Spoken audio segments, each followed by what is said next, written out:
मैं मौजूद हूँ इस वक्त बनारस में और ये बनारस का एरिया है मेहदागीन का। मेहदागीन में ये एरिया है मेहदागीन चौराहे का, टाउन हॉल के पास का। ये आप देख रहे हैं खूबसूरत बनारस। और ये वीडियो मैं बना रहा हूँ 25 जनवरी 2025 को। और इस वक्त बनारस के अंदर इतने ज़्यादा लोग आ रहे हैं दर्शन करने के लिए, क्योंकि चल रहा है महाकुंभ 2025 का महास्नान। तो इसलिए यहाँ पर बहुत ज़्यादा लोग आ रहे हैं। चलिए अब मैं आपको बताता हूँ हिस्ट्री ऑफ महाकुंभ। महाकुंभ की हिस्ट्री क्या है, चलिए जानते हैं।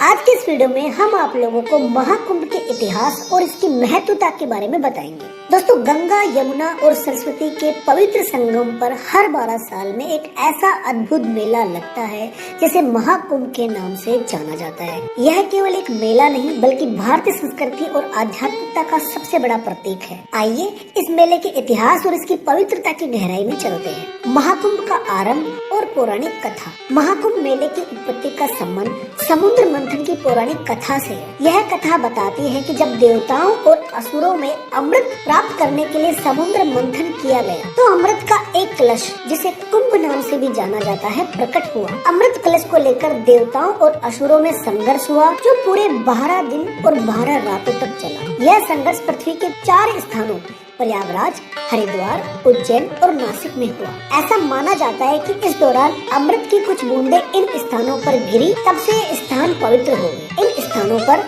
हर 12 वर्ष में कुंभ मेले का आयोजन होता है। प्रयागराज को इसमें सबसे प्रमुख माना जाता है, जहां गंगा, यमुना और अदृश्य सरस्वती का संगम होता है। इतिहास के पन्नों में महाकुंभ का वर्णन सबसे पहले भारतीय ग्रंथों और पुराणों में मिलता है। स्कंद पुराण, पद्म पुराण और महाभारत जैसे ग्रंथों में कुंभ स्नान की महत्वता का उल्लेख किया गया है। इतिहासकारों के अनुसार महाकुंभ का आयोजन पहली बार प्राचीन काल में गुप्त वंश के दौरान हुआ था। चीनी यात्री हेनसांग ने 7वीं शताब्दी में प्रयागराज के मेले का वर्णन किया है, जहां लाखों श्रद्धालु एकत्रित हुए थे। मध्यकाल में मुगल सम्राट अकबर ने भी प्रयागराज की पवित्रता को मान्यता दी और इसे अकबर इलाहाबाद नाम दिया। उन्होंने संगम क्षेत्र के पास एक किले का निर्माण भी करवाया। कुंभ का वैज्ञानिक और खगोलीय महत्व। महाकुंभ केवल आध्यात्मिक आयोजन ही नहीं बल्कि इसका खगोलीय महत्व भी है। इस मेले का आयोजन सूर्य, चंद्रमा और बृहस्पति की विशेष स्थिति के आधार पर होता है। जब बृहस्पति सिंह राशि में होता है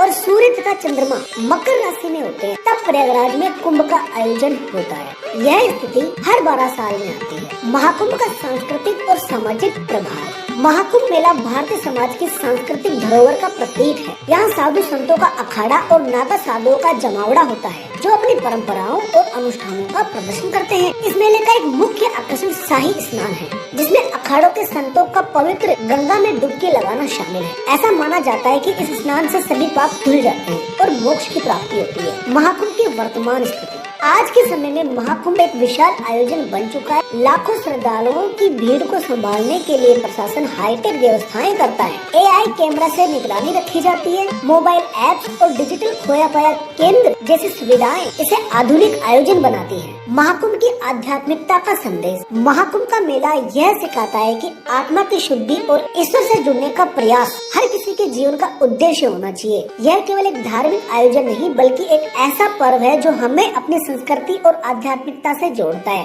तो प्यारे दोस्तों, आप भी इस महाकुंभ का हिस्सा बने और इसकी दिव्यता को महसूस करें। यदि आपको हमारा ये प्रयास पसंद आया है तो इस वीडियो को लाइक करें, कमेंट करके बताएं कि आपको ये हमारा प्रयास कैसा लगा। हमारे चैनल पे पहली बार आए हैं तो चैनल को सब्सक्राइब करें और इस वीडियो को आप अपने परिवार और दोस्तों के साथ